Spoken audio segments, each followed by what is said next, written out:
Therapeutic uses of etoricoxib আমরা যদি আবারও দেখি, দেখেন থেরাপিউটিক ইউজ হয় অস্টিওআর্থ্রাইটিস, দুইটা জয়েন্ট, যেমন আমাদের নি জয়েন্ট, আমাদের নি জয়েন্ট হাঁটুর জয়েন্ট যেটা, তাহলে নি জয়েন্টের মাঝখানে অস্টিওআর্থ্রাইটিস হতে পারে। রিউমেটয়েড আর্থ্রাইটিস, আমাদের হাতের যে জয়েন্টগুলি রয়েছে এখানে রিউমেটয়েড আর্থ্রাইটিস হতে পারে।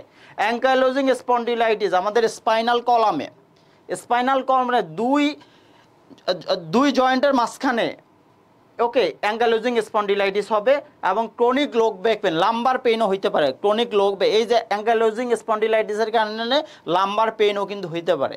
এছাড়াও আমরা আরও বলছি অ্যাকিউট গাউটি আর্থ্রাইটিস অথবা অ্যাকিউট পেইন, যেমন post surgical pain or dental pain. তো এই ইন্ডিকেশনগুলিতেও কিন্তু ইটোরিকক্সিবটা ইন্ডিকেটেড ইটোরিকক্সিব সেবন করা যায়। ওকে, এখন আমরা ডোসেজ অ্যান্ড গাইডলাইন্সটা দেখি, ডোসেজ অ্যান্ড অ্যাডমিনিস্ট্রেশনটা, যেটা খুব গুরুত্বপূর্ণ, কারণ এটা ডাক্তারকে জানতে হবে, পেশেন্টকেও জানতে হবে। ওকে, সবাইকে এটা জানতে হবে যে কীভাবে ইটোরিকক্সিবটা কোন ডোজে কীভাবে সেবন করবে, কতদিন সেবন করবে। তাহলে প্রথম যে ইন্ডিকেশনটা সেটা হলো অস্টিওআর্থ্রাইটিস। তাহলে অস্টিওআর্থ্রাইটিসের ক্ষেত্রে অ্যাডাল্ট ডোজ এটা হলো আপনার 30 mg হয়, বাট আমাদের দেশে কিন্তু 30 mg কোনো ট্যাবলেট নেই, আমাদের দেশে যেটা 60 mg ট্যাবলেট। তাহলে সেক্ষেত্রে 60 mg ট্যাবলেট ওয়ান্স ডেইলি। যদি অস্টিওআর্থ্রাইটিস হয় 60 mg ট্যাবলেট ওয়ান্স ডেইলি।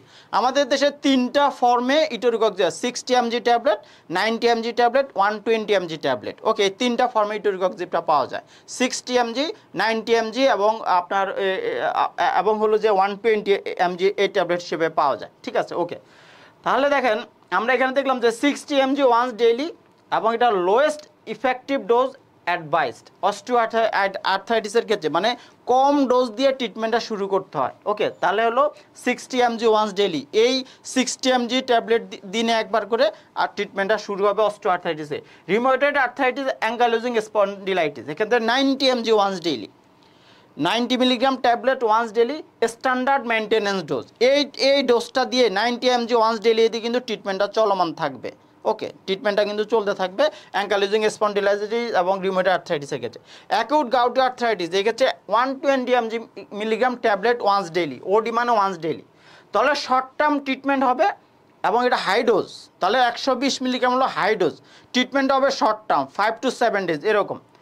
এবং অ্যাকিউট পেন, ডেন্টাল পেনের ক্ষেত্রে 90 mg milligram tablet once daily for up to 3 days। Dental পেনের মাত্র 3 দিনের জন্য এই ট্যাবলেটটাকে প্রেসক্রিপশন করবে, 90 milligram tablet once daily only for 3 days। Okay, এটা হলো depending on the situation or guideline, এটা বাড়তেও পারে, 5 দিন হইতে পারে। ওকে, তাহলে দিস ইজ দ্য গাইডলাইন। আপনার 60 mg, 90 mg এবং 120 mg ট্যাবলেট আপনার সেবনের গাইডলাইন, এবং ডাক্তাররা কিন্তু এইভাবে প্রেসক্রিপশন করে। ওকে, তাহলে এটা হচ্ছে ট্যাবলেট ফর্মে পাওয়া যাবে, এই ইটোরিকক্সিবটা ট্যাবলেট ফর্মে পাওয়া যায়, মুখে খাবার যোগ্য, এটা orally administration and adjust based on renal and hepatic status, কিডনির ফাংশন এবং লিভারের ফাংশন। এটা আসলে চিকিৎসকরা পেশেন্টদের টেস্ট রিপোর্ট থেকে জেনে নিতে হবে, অথবা পেশেন্টদেরকে জিজ্ঞেস করতে হবে যে তার কিডনিতে কোনো প্রবলেম আছে কিনা, ক্রিয়েটিনিন লেভেল কীরকম, হেপাটিক কোনো আপনার লিভারে কোনো সমস্যা আছে কিনা, এই বিষয়গুলি ডাক্তাররা পেশেন্টের কাছ থেকে জেনে নিয়ে কিন্তু ওষুধটা প্রেসক্রিপশন করবে। ওকে, তাহলে use lowest effective dose for shortest period. সাধারণত আসলে এই ট্যাবলেটটা আপনার মানে 60 মিলিগ্রাম ওয়ান্স ডেইলি দিয়ে শুরু করতে হয়, দু একটা ইন্ডিকেশনে 120 milligram once daily for up to 5 days or 7 days। এভাবে কিন্তু আপনার প্রেসক্রিপশনের চিকিৎসকরা এই ওষুধটা প্রেসক্রিপশন করে দেয়, এবং এর ডোসেজ অ্যাডমিনিস্ট্রেশন গাইডলাইন হলো এটাই। এখন খুব গুরুত্বপূর্ণ জানতে হবে যে ইটোরিকক্সিব সেবন করলে কী কী সাইড এফেক্ট হতে পারে, এবং সাইড এফেক্ট জানাটা ফরজ। আমাদের দেশে আসলে ফার্মাসিউটিক্যাল সেলস প্রফেশনালদেরকে বেশিরভাগ ফার্মাসিউটিক্যাল কোম্পানি সাইড এফেক্টগুলি ভালোভাবে শেখায় না। দ্যাটস ওয়াই সেলস প্রফেশনালরা সাইড এফেক্ট সম্পর্কে ভালো ধারণা রাখে না, তারা ডাক্তারকেও বলতে পারে না, পেশেন্টদেরকেও বলতে পারে না। তো আমাদের সেশনে আমরা এই বিষয়টাকে খুব গুরুত্ব দিচ্ছি, সাইড এফেক্ট নিয়ে আমরা আলোচনা করতেছি, কন্ট্রা ইন্ডিকেশন নিয়ে আমরা আলোচনা করছি। ওকে, তাহলে আমরা দেখি common side effect. Etoricoxib tablet সেবন করলে কমন যে সাইড এফেক্টগুলি হতে পারে, হেডেক, মাথা ব্যথা হতে পারে, ডিজিনেস, জিমুনি হতে পারে, জিআই ডিসকমফোর্ট অর্থাৎ খাওয়ার পরে পেটে একটু অ্যাসিডিটি হইতে পারে, peripheral oedema or hypertension. Okay, hypertension একটু ব্লাড প্রেশার রাইজ করতে পারে, এগুলো হলো common side effect. Okay, common side effect. Okay, আর সিরিয়াস সাইড এফেক্ট যেটা, অথবা less common, rare, serious side effect but rare. Okay, নাও হইতে পারে, আবার 2-1 জনের মধ্যে হইতে পারে, 100 জনের মধ্যে এরকম। সেটা কি জিআই ব্লিডিং অর পারফোরেশন, এটা ভেরি রেয়ার, এটা খুবই serious side effect but very rare. GI bleeding or perforation, cardiovascular event, myocardial infection or stroke, এটাও ভেরি রেয়ার, ওকে, বাট হইতে পারে। ওকে, সিভিয়ার স্কিন রিয়াকশান, সাধারণত ইটোরিকক্সিব ট্যাবলেট সেবন করার পর যদি স্কিনে কোনো র্যাশ দেখা যায়, এটাও কিন্তু serious adverse effect but rare. Liver function degenerated, okay, liver function আপনার এটা হলো যে লিভার ফাংশনটা ক্ষেত্রে কোনো অ্যাবনর্মালিটিস দেখা দিতে পারে, তাহলে ঠিক আছে, তো এটাও কিন্তু বিবেচনা করতে হবে। তাহলে risk increase with higher dose and longer duration, side effect বাড়ার প্রবণতা কখন হবে? যখন আপনি 120 মিলিগ্রাম ট্যাবলেট দীর্ঘদিন ধরে সেবন করতে থাকেন, তখন বডিতে কিন্তু সাইড এফেক্ট তৈরি হতে থাকবে। তো দ্যাটস ওয়াই ইটোরিকক্সিব হচ্ছে সিলেক্টিভ COX-2 ইনহিবিটর, এটা হচ্ছে একটা NSAID গ্রুপের ড্রাগ। সো এটা একদমই স্বল্প ডোজ দিয়ে শুরু, 60 মিলিগ্রাম দিয়ে শুরু করতে হয়। যদি কখনো 120 মিলিগ্রাম ট্যাবলেট সেবন করতে হয়, তাহলে এটা শর্ট ডোজে, এটা হলো 3 থেকে 5 দিন এরকম ডোজে কিন্তু এই ট্যাবলেটটাকে সেবন করতে হবে। ওকে, এটা লং ডোজে লং ডিউরেশনে এই ওষুধটাকে সেবন করতে হবে না। ওকে, এখন কন্ট্রা ইন্ডিকেশন যদি আমরা দেখি যে কোন কোন ক্ষেত্রে এটা কন্ট্রা ইন্ডিকেটেড, অর্থাৎ এটা লেখা যাবে না। যদি কোনো পেশেন্টের হাইপার সেন্সিটিভিটি টু ইটোরিকক্সিব সেবন করার পর যদি হ্যাভি ইচিং হয়, বডিতে হাইপার সেন্সিটিভিটি রিয়াকশন হয়, বডিতে ফুলে গেলো, ইচিং হলো, রেডনেস হলো, তাদের জন্য ইটোরিকক্সিব প্রেসক্রিপশন করা যাবে না, যাদের এই ধরনের হিস্ট্রি থাকবে। অ্যাক্টিভ পেপটিক আলসার ডিজিজ, কোনো পেশেন্টের পেপটিক আলসার আছে, মানে একদমই কনফার্ম যে পেশেন্ট আলসারের পেশেন্ট, তার জন্য ইটোরিকক্সিব প্রেসক্রিপশন করা যাবে না। এস্টাবলিশ ইসকেমিক হার্ট ডিজিজ, কোনো পেশেন্টের হার্ট ডিজিজ আছে, স্ট্রোক করার পেশেন্ট, হার্ট ডিজিজ আছে যাদের, তাদের জন্য ইটোরিকক্সিব প্রেসক্রিপশন করা যাবে না। পেরিফেরাল আর্টারিয়াল ডিজিজ, যাদের আর্টারিতে ব্লক আছে, স্ট্রোক করার প্রবণতা আছে, তাদের জন্য ইটোরিকক্সিব সেবন করা যাবে না। সেরিব্রোভাস্কুলার ডিজিজ, ওকে, যাদের নার্ভাস, বিশেষ করে হলো ব্রেইনে কোন ধরনের ব্লক আছে, অথবা যদি কোনো তাদের যদি কোনো অ্যালজিমার্স ডিজিজ থেকে থাকে, ওকে, তো তাদের ক্ষেত্রেও কিন্তু আপনার ইটোরিকক্সিব প্রেসক্রিপশন করা যাবে না। এবং আনকন্ট্রোলড হাইপার টেনশন, কোনো পেশেন্টের অনেক বেশি হাইপার টেনশন মানে, এবং এই হাইপার টেনশনটা কন্ট্রোল করা যাচ্ছে না, ওই ধরনের পেশেন্টকেও কিন্তু ইটোরিকক্সিব প্রেসক্রিপশন করা যাবে না। তো দ্যাটস ওয়াই প্রত্যেকটা প্রোডাক্টের এই যে কন্ট্রা ইন্ডিকেশন জানাটা ফরজ, যে কোন কোন পেশেন্টে ওষুধটা প্রেসক্রিপশন করা যাবে না জানাটা, এবং প্রত্যেক ফার্মাসিউটিক্যাল সেলস প্রফেশনালসদেরকে কন্ট্রা ইন্ডিকেশনটা ভালো করে জানতে হবে, লজিক্যালি বুঝতে হবে, একদমই যৌক্তিকভাবে বুঝতে হবে যে কেন এই ট্যাবলেটটা কোন কোন পেশেন্ট গ্রুপের জন্য এটা প্রেসক্রিপশন করা যাবে না, অথবা এটা বলা যাবে না পেশেন্টকে। ওকে, এবং ইউজ উইথ কশন, খুব সাবধানতার সাথে সেবন করতে হবে যদি এই ধরনের কন্ডিশন থাকে। রেনাল অ্যান্ড হ্যাপাটিক ইম্পেয়ারমেন্ট, যে পেশেন্টের কিডনিতে কোনো সমস্যা আছে, লিভারেও কোনো সমস্যা আছে, হ্যাপাটিক প্রবলেম আছে, কিন্তু পেশেন্টের পেইন ম্যানেজমেন্টের জন্য ইটোরিকক্সিব দরকার, তাদের ক্ষেত্রে সাবধানে ওষুধটা তাদেরকে দিতে হবে। এল্ডারলি পেশেন্ট, বয়স্ক পেশেন্টদের ক্ষেত্রেও, বেশিরভাগ বয়স্ক পেশেন্টদের তো কিডনিতে সমস্যা থাকে, সো তাদের ক্ষেত্রেও কিন্তু ইটোরিকক্সিব খুব সাবধানে প্রেসক্রাইব করতে হবে। ফ্লুইড রিটেনশন, হার্ট ফেলিওর, কিছু কিছু পেশেন্টের আসলে পায়ে পানি জমা হচ্ছে, বডিতে পানি জমা হচ্ছে, লাঙে পানি জমা হচ্ছে, সো ওই ধরনের পেশেন্টদেরও কিন্তু পেইন কন্ট্রোলের জন্য, ইনফ্লামেশন কন্ট্রোলের জন্য ইটোরিকক্সিব খুব সাবধানে প্রেসক্রিপশন করতে হবে, খুব বিবেচনা করে প্রেসক্রিপশন করতে হবে। প্রেগনেন্সি এবং ব্রেস্ট ফিডিং মাদারদেরকেও ইটোরিকক্সিব প্রেসক্রিপশন করা উচিত না, যদি করা হয় সাবধানে করতে হবে। এবং কার্ডিওভাস্কুলার রিস্ক, যেটা আগেও বলেছি যে কার্ডিয়াক পেশেন্ট, যার স্ট্রোক করার প্রবণতা আছে, আনকন্ট্রোলড হাইপারটেনশন আছে, যার সেরিব্রোভাস্কুলার সমস্যা আছে, ওকে, যার আর্টারিতে ব্লক আছে, এই ধরনের পেশেন্টদেরকে ইটোরিকক্সিব প্রেসক্রিপশন করা উচিত না। আর যদি করতে হয় তাহলে সব কিছু বিবেচনা করে রিস্ক বেনিফিট দেখে তারপর ওষুধটা প্রেসক্রিপশন করতে হবে, নর্মালি করা উচিত না। এখন আমরা দেখব যে আসলে এই ওষুধটার আপনার ড্রাগ ইন্টারেকশন কি কি, কোন কোন ড্রাগের সাথে এর ইন্টারেকশন, এটা খুব গুরুত্বপূর্ণ। আমরা যেটা দেখেছি দীর্ঘ অভিজ্ঞতাতে, প্রেসক্রিপশন রিভিউতে আমরা অনেক দেখেছি, যখন আমরা প্রেসক্রিপশন নিয়ে কাজ করি, প্রেসক্রিপশন রিভিউ করি, বিভিন্ন প্রেসক্রিপশানে আমরা দেখেছি বাংলাদেশের ডাক্তাররা আসলে ড্রাগ ইন্টারেকশন বিবেচনা করে ওষুধ প্রেসক্রিপশন করে না। কারণ প্রেসক্রিপশন করতে হলে ইনস্ট্যান্ট আসলে ড্রাগ ইন্টারেকশন চেক করতে হবে, ড্রাগ ইন্টারাকশানের চেকার সফটওয়্যার থাকে। আমাদের দেশে ডাক্তারদের তো ড্রাগ ইন্টারাকশান চেক করার মতো কোনো সফটওয়্যার নেই, অথবা তারা আসলে ইন্টারনেটে বিষয়গুলি অ্যাক্সেস করে না। ওকে, তো দ্যাটস ওয়াই প্রেসক্রিপশনে অনেক ড্রাগ পাওয়া যায় যেটা একটার সাথে আরেকটা ইন্টারাকশান এখানে পেশেন্টের ক্ষতি হতে পারে। ওকে, তো দ্যাটস ওয়াই আমরা যেটা উদ্যোগ নিয়েছি যে প্রত্যেক ফার্মাসিউটিক্যাল সেলস প্রফেশনালসকে প্রতিটা ওষুধের ড্রাগ ইন্টারাকশান সম্পর্কে সঠিক ধারণা দেওয়া। কারণ ফার্মাসিউটিক্যাল সেলস প্রফেশনালরা যখন ড্রাগ ইন্টারাকশন সম্পর্কে সঠিক ধারণা পাবে, তারা কিন্তু ডাক্তারকে বলবে যে কোন ড্রাগের সাথে কোন ড্রাগের ড্রাগ ইন্টারাকশন হতে পারে, একটা ড্রাগের সাথে কোন কোন ফুডের ইন্টারাকশন হতে পারে। তো এবং এই পেশেন্টকেও কিন্তু এই বিষয়গুলি বুঝিয়ে বলতে হবে। তাহলে একজন পেশেন্ট যখন ড্রাগ ইন্টারাকশন সহজভাবে বুঝবে, ড্রাগের সাথে ফুডের ইন্টারাকশন বুঝবে, তখন পেশেন্টরাও কিন্তু সচেতন হবে, ডাক্তাররাও সচেতন হবে। এবং এই সচেতনতা তৈরি করার কাজ হলো ফার্মাসিউটিক্যাল সেলস প্রফেশনালসদেরকে। এই জন্য আমরা আমাদের প্রত্যেকটা প্রোডাক্টের মাস্টার ক্লাসে ড্রাগ ইন্টারাকশন নিয়ে আমরা খুব গুরুত্ব দিয়ে আলোচনা করি। তাহলে আজকে আমরা আলোচনা করবো ইটোরিককে। তাহলে দেখেন NSAID and related additive renal bleeding risk with other NSAID diabetics or AC inhibitor. তাহলে AC ইনহিবিটর অথবা ডায়াবেটিক জাতীয় ড্রাগের সাথে ইটোরিকক্সিবের কিন্তু ইন্টারাকশন হইতে পারে। অ্যান্টিকোয়াগুলেন্ট, তাহলে যেমন হলো আপনার অ্যাসপিরিন, ক্লোপিডোগ্রিল, তাহলে increase bleeding risk with warfarin and other anticoagulant. তাহলে অ্যান্টিকোয়াগুলেন্ট জাতীয় ড্রাগগুলির সাথে যদি ইটোরিকক্সিব কোনো পেশেন্ট সেবন করে, তার ব্লিডিং টেন্ডেন্সি বেড়ে যেতে পারে, খুবই রিস্কি। সো এই জন্য আপনার অ্যান্টিকোয়াগুলেন্ট এজেন্টের সাথে ইটোরিকক্সিব প্রেসক্রিপশন করা যাবে না। Antihypertensive drug may reduce efficacy exacerbation of hypertension or oedema. তাহলে অনেক সুনির্দিষ্ট অ্যান্টি হাইপারটেনসিভ ড্রাগের সাথেও কিন্তু ইটোরিকক্সিব প্রেসক্রিপশন করা যাবে না। কি কি হইতে পারে?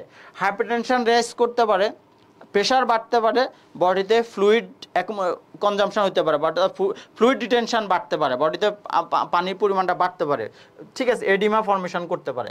তো দ্যাটস ওয়াই এই বিষয়গুলি বিবেচনা করে কিন্তু প্রেসক্রিপশনটা করতে হবে। এখন পেশেন্ট কাউন্সিলিং, পেশেন্টকে আমরা কোন কোন বিষয়গুলি গুরুত্ব দিয়ে বলবো। আমাদের দেশে, এটাও আমি খুব গুরুত্ব দিই বলে, আমাদের দেশে ফার্মাসিউটিক্যাল কোম্পানিগুলি পেশেন্ট কাউন্সিলিং নিয়ে ফার্মাসিউটিক্যাল সেলস প্রফেশনালসদেরকে কোনো ধারণাই দেয় না। দ্যাটস ওয়াই আমাদের দেশে আসলে প্রেসক্রিপশন নিয়ে অথবা ফার্মাসিউটিক্যাল প্রোডাক্ট নিয়ে কোনো ধরনের কাউন্সিলিং পেশেন্টরা পায় না। দ্যাটস ওয়াই পেশেন্টরা ভুল করে, ট্রিটমেন্ট ফেলিওর হয়।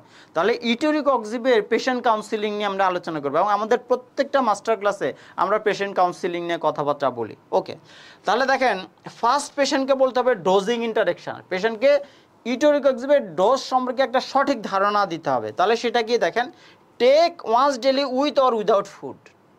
যে এই ইটোরিকক্সিব ট্যাবলেটটা যদি আপনাকে প্রেসক্রিপশানে লিখে দেয়, তাহলে আপনি এই ট্যাবলেটটা উইথ অর উইদাউট ফুডে সেবন করবেন। ওকে, এবং টেক ওয়ান্স ডেলি, দিনে একবার, এবং সুনির্দিষ্ট একটা টাইমে, সুনির্দিষ্ট টাইমে দিনে একবার, খাবারের সাথে অথবা খাবারের পরে আপনি ওষুধটা সেবন করবেন। ওকে, যদিও আমাদের যেহেতু NSAID গ্রুপের ড্রাগ, আমাদের দেশে ডাক্তার এটাকে ভরা পেটে সেবনের ইনস্ট্রাকশন প্রেসক্রিপশানে লিখে দেন। ওকে, তাহলে if you miss a dose, পেশেন্টকে বলা হচ্ছে যে আপনি যদি কোনো কারণে ডোজ মিস করেন ইটোরিকক্সিবের, don't double up the next day, পরবর্তী দিন 2টা ট্যাবলেট একসাথে সেবন করবেন। এটা পেশেন্টের জন্য বললাম। তাহলে আমি যদি কোনো পেশেন্টকে ইটোরিকক্সিব নিয়ে কাউন্সিলিং করি, আমি তাকে বলবো যে আপনি ইটোরিকক্সিব ট্যাবলেট দিনে একবার সেবন করবেন এবং সুনির্দিষ্ট সময় সেবন করবেন। যদি আপনি কোনো, এবং এটা খাবারের সাথে অথবা খাবারের পরে আপনি সেবন করতে পারেন। তো স্পেশালি আমাদের দেশে পেশেন্টদেরকে বলে আপনার ভরা পেটে সেবন করবেন। তবে যদি কোনো কারণে আপনি ইটোরিকক্সিব নির্দিষ্ট সময়ে সেবনের কথা ভুলে যান, পরবর্তী দিন 2টা একসাথে ট্যাবলেট খেতে পারবেন না, পরবর্তী দিন আপনি একটা ট্যাবলেটই খাবেন, 2টা ট্যাবলেট একসাথে আপনি সেবন করবেন না। এটা হলো পেশেন্ট কাউন্সিলিংয়ের first part. Second, long term risk. তাহলে আপনার be specially cautious if you have heart disease, high blood pressure, kidney or gastric problems with prolonged use. তাহলে পেশেন্টকে বলা হচ্ছে যে আপনি খুব সাবধান হবেন যদি আপনার হাইপার টেনশন থেকে, ব্লাড উচ্চ রক্তচাপ থাকে, আপনার যদি কিডনিতে যদি কোনো সমস্যা থাকে, আপনার যদি পেপটিক আলসারের মতো সমস্যা থাকে অথবা হাইপার অ্যাসিডিটি থাকে, তাহলে আপনি এই ওষুধটা দীর্ঘমেয়াদী সেবন করার ক্ষেত্রে সতর্ক হবেন, সাবধান হবেন, দীর্ঘমেয়াদী আপনি সেবন করতে পারবেন না। ওকে, এখন কোন পেশেন্টের কি সমস্যা আছে, কোনো পেশেন্টের হাইপার টেনশন আছে কিনা, পেপটিক আলসার, হাইপার অ্যাসিডিটি আছে কিনা, লিভার কিডনিতে কোনো সমস্যা, এটা পেশেন্টরা জানে। তাহলে পেশেন্টকে বলা হচ্ছে যে আপনার যদি এ ধরনের কোনো সমস্যা থাকে তবে আপনি দীর্ঘমেয়াদী ইটোরিকোক্সিব সেবনে সাবধান হবেন, অর্থাৎ দীর্ঘমেয়াদী আপনি সেবন করবেন না। এটা ওয়ার্নিং সাইন, সাবধান। ওকে, তাহলে contact your doctor if pain persist. Etoricoxib সেবন করতেছেন কিন্তু পেইন কমতেছে না, তাহলে কাকে বলতে হবে? আগে ডাক্তারকে বলতে হবে। If you develop new rash, stomach pain or unusual symptom, etoricoxib সেবন করার পর যদি স্কিনে আপনার কোনো র্যাশ হয়, ইটিং হয়, আপনার যদি হাইপার অ্যাসিডিটি হয়, স্টোমাকে হাইপার অ্যাসিডিটির কারণে স্টোমাকে পেইন হয়, ওকে, তো এই ধরনের যদি কোনো সাইন সিমটম হয় তাহলে ইমিডিয়েট আপনাকে কাকে রিপোর্ট করতে হবে? ডাক্তারকে যা বলতে হবে যে এই ট্যাবলেটটা সেবন করার পর আমার এই সমস্যাগুলি তৈরি হচ্ছে। Doses caution, okay, never exceed prescribe dose. ডাক্তার লিখে দিল আপনাকে 90 milligram tablet etoricoxib, 90 milligram tablet once daily, আপনি কখনোই এটাকে অ্যাক্সিড করে 120 মিলিগ্রাম সেবন করবেন না। ওকে, যদি সেবন করেন তাহলে ডাক্তারকে বলে, ডাক্তার যদি লিখে দেয় তাহলে আপনি সেবন করবেন, কিন্তু আপনি নিজের সিদ্ধান্তে কখনোই কি ডোজ চেঞ্জ করে উচ্চ ডোজে ওষুধ সেবন করবেন না, সেটা বলা হচ্ছে। নেভার এক্সিড প্রেসক্রাইব ডোজ, প্রেসক্রিপশনের ডোজকে চেঞ্জ করে আপনি বেশি ডোজের ওষুধ সেবন করতে পারবেন না, করা উচিত না। তাহলে may increase risk of heart, blood pressure and kidney complication. তাহলে আপনাকে যে প্রেসক্রাইব ডোজে ওষুধটা দেওয়া হলো সেটা চেঞ্জ করে বেশি ডোজের ওষুধ আপনি সেবন করবেন না ইটোরিকোক্সিবের ক্ষেত্রে। যদি আপনি সেবন করেন তাহলে আপনার হার্ট ডিজিজ হতে পারে, আপনার হাইপার টেনশন হতে পারে, কিডনিতে প্রবলেম তৈরি হতে পারে, তাহলে এই জন্য এটা করা যাবে না। ওকে, তাহলে ডিসকাস বেনিফিট রিস্ক প্রোফাইল, প্রত্যেকটা পেশেন্টকে ওষুধের কী কী বেনিফিট হতে পারে এটা বলতে হবে, এবং ওষুধটা সেবন করার পরে কী কী রিস্ক হতে পারে এটাও বলতে হবে। পেশেন্ট কাউন্সিলিংয়ের সবচেয়ে গুরুত্বপূর্ণ কাজটা হলো এটাই, যে কোনো ওষুধের বেনিফিট এবং রিস্ক সম্পর্কে পেশেন্টকে অবগত করা। ওকে, তাহলে discuss benefit risk profile with patient, specially those with high GI risk. যে সকল পেশেন্টের হাইপার অ্যাসিডিটি, হাইপার টেনশন এই ধরনের সমস্যা রয়েছে তাদের ক্ষেত্রে সাবধান হইতে হবে, তাদেরকে ইটোরিকোক্সিবের রিস্ক এবং বেনিফিট সম্পর্কে সঠিকভাবে অবগত করতে হবে। ওকে, সঠিক তথ্যটা দিতে হবে। দ্যাটস ওয়াই আমরা বলছি আমাদের এই ট্রেনিংটা হচ্ছে এভিডেন্স বেসড, রেফারেন্স বেসড একটা ট্রেনিং, যেখানে আমরা সায়েন্টিফিক্যালি সকল তথ্যগুলি সঠিকভাবে আমরা আপনাদের সাথে শেয়ার করছি। ওকে, এখন আমরা আলোচনা করব যে দেখেন যে রিসেন্ট ক্লিনিক্যাল গাইডলাইন, তো রিসেন্ট যে scientific information, reference, trial report, সেটা গাইডলাইন থেকে আমরা কিছু তথ্য শেয়ার করি। তাহলে মেডাল প্রোগ্রামে দেখেন, মেডাল প্রোগ্রামের তথ্য হচ্ছে etoricoxib shows comparable CV thrombotic risk to diclofenac, somewhat lower GI toxicity. তাহলে ইটোরিকোক্সিবের সেবন করার পরে পেশেন্টদের সিবি থ্রম্বোটিক রিস্ক, অর্থাৎ আপনার রক্তে যে থ্রম্বাস ফর্ম করার যে প্রবণতা এটা কিন্তু বাড়তে পারে। ওকে, ডাইক্লোফেনাকের মতোই অনেকটা, ঠিক আছে, এটা বাড়তে পারে। ওকে, এবং ওকে, বাট জিআই টক্সিসিটি কমলেও কিন্তু থ্রম্বাস, কার্ডিওভাস্কুলার থ্রম্বোটিক ইভেন্ট, যেটা থ্রম্বোটিক রিস্ক, সেটা কিন্তু বাড়তে পারে। আচ্ছা, তারপরে NHS স্কটল্যান্ডের গাইডলাইন দেখেন, COX-2 inhibitor, that means itoricoxib for short-term use, maximum 7 days in selected patient with high GI risk and low CV risk. তাহলে আপনার ইটোরিকোক্সিব যদি শর্ট টার্মে ম্যাক্সিমাম 7 দিনের জন্য যদি পেশেন্টরা সেবন করে তাহলে কিছু কিছু পেশেন্টের গ্যাস্ট্রোইন্টেস্টিনাল রিস্ক বাড়তে পারে, ওকে, অথবা সিভি রিস্কটা কিন্তু কমতে পারে। 2023 যে রিভিউ, তাহলে reaffirmed clinical patient selection, lowest effective dose, shortest duration. তাহলে মানে 2023 সালের সকল ক্লিনিক্যাল ট্রায়ালের রিভিউ যেটা হচ্ছে সেটা হলো ইটোরিকোক্সিবটা হবে লোয়েস্ট ইফেক্টিভ ডোজ দিয়ে ট্রিটমেন্টটা শুরু হবে, শর্টেস্ট ডিউরেশনে, অর্থাৎ কম সময়ের জন্য 5 days, ওকে, অর ডেন্টাল পেনের ক্ষেত্রে 3 days। তাহলে 60 মিলিগ্রাম হলো শর্টেস্ট ডোজ, 60 মিলিগ্রাম ট্যাবলেট, এটা হলো কম ডোজে 60 মিলিগ্রাম ট্যাবলেট। ওকে, তাহলে শর্টেস্ট ইফেক্টিভ ডোজ আর হলো শর্টেস্ট ডিউরেশন, 5 দিনের 3 দিন 5 দিনের ডিউরেশনে এই ওষুধটাকে প্রেসক্রিপশন করতে হবে এবং সেবন করতে হবে। ওকে, এখন ক্লিনিক্যাল কিছু বেনিফিটটা যদি আমরা দেখি তাহলে দেখেন পেশেন্ট প্রোফাইল। ওকে, আমরা ক্লিনিক্যাল কিছু কেস দেখি, কেস স্টাডি, দ্যাটস ওয়াই বলা হচ্ছে ইভিডেন্স বেস, কারণ আমরা আসলে ইভিডেন্স থেকে অনেক কিছু শিখতে পারবো। দেখেন patient profile, 60 years old women with chronic osteoarthritis, 60 বছর একজন বয়সের মহিলা যার ক্রনিক অস্টিওআর্থ্রাইটিস আছে, জয়েন্ট পেইন আছে, জয়েন্ট পেইন অ্যান্ড স্টিফনেস আছে, হিস্টোরি অফ গ্যাস্ট্রিক আলসার, ওনার গ্যাস্ট্রিক আলসারও কিন্তু আছে। ওকে, এবং NSAID ডাক সেবন করলে ওনার এই অ্যাসিডিটিটা কিন্তু অনেক বেড়ে যায়। ট্রিটমেন্ট প্ল্যান কি দেখেন, ইটোরিকক্সিব 30 মিলিগ্রাম ওয়ান্স ডেইলি। এখন আমাদের দেশে তো 30 মিলিগ্রাম ট্যাবলেট নাই, তাহলে আমাদের দেশে হবে etoricoxib 60 milligram once daily. Chosen due to GI রিক্স উইথ লো সিবি রিক্স, কারণ 60 মিলিগ্রাম সেবন এটাকে সিলেক্ট করতে হবে, কারণ 60 মিলিগ্রামের গ্যাস্ট্রোইন্টেস্টিনাল রিস্ক এবং কার্ডিওভাস্কুলার রিস্কটা অনেক কম, দ্যাটস ওয়াই এটাকে চুজ করতে হবে। তাহলে ইভালুয়েট আফটার 4 উইকস, এই ট্যাবলেট দিয়ে ট্রিটমেন্ট করার পরে 4 সপ্তাহ পর পেশেন্টকে কিন্তু আবার একটু পরীক্ষা নিরীক্ষা করতে হবে। অ্যাট দ্য সেম টাইম পেশেন্টের ট্যাবলেট সেবনকালীন সময় পেশেন্টের ব্লাড প্রেশার এবং কিডনি ফাংশন এটাকে মনিটরিং করতে হবে। ইফ ইফেক্টিভ কন্টিনিউ, এখানে 30 মিলিগ্রাম লেখা আছে, এটা আসলে আমাদের দেশের জন্য 60 মিলিগ্রাম হবে। ইফ সিভিয়ার পেন পারসিস্ট, পেশেন্টের যদি পেইন থাকে, ট্যাবলেট সেবন করতে বাট পেইনও বডিতে আছে, তাহলে risk acceptable may increase two 60 milligram. যদি 60 মিলিগ্রামে পেশেন্টের পেইন পারসিস্ট করে তাহলে ডোজ বাড়ায় এটাকে 90 মিলিগ্রাম করা যেতে পারে। তাহলে special attention needed for long term use, দীর্ঘমেয়াদী ইউজের ক্ষেত্রে অবশ্যই সাবধান হইতে হবে, এবং দীর্ঘমেয়াদী বলতে এটা 5 থেকে 7 দিনের বেশি সেবন করা উচিত না। সো এটা একটা